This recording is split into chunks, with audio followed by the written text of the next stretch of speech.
अंगना में जमड़वा छवैतौगे जे दुल्हा बन के अइतौगे ओकरा भेजब में काटा साट दवा जिंदगी जलबे में काट लवा जिंदगी जलबे में काट लवा अंगना में जमड़वा छवैतौगे जे दुल्हा बन के अइतौगे ओकरा भेजब में काटा साट दवा जिंदगी जलबे में काट लवा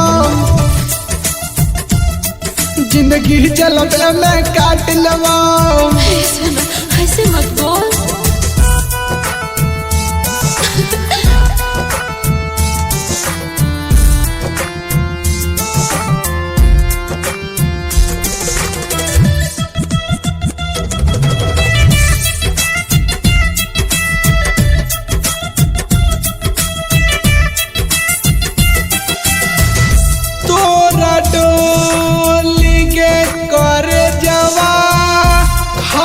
हमारे घर जाइता हमारा सिवा नहीं कोई तोरा हाथ गे लगाइता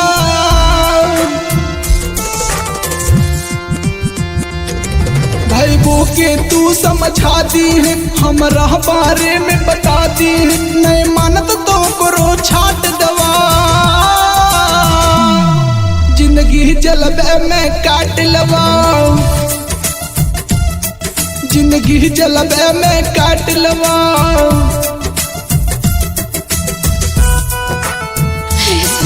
ऐसे मत बोल। Music by DJ Sarfaraz.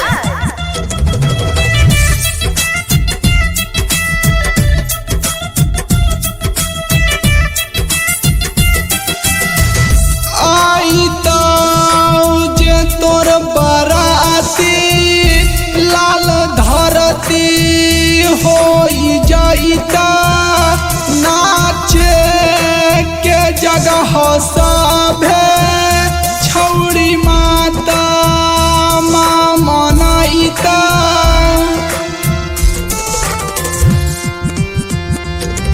इतना खोखा छिटैतौगे गिने वाला टक जैतौगे खून में से धरती पाट दवा जिंदगी जलबे में काट लवा जिंदगी जलबे में काट लवा।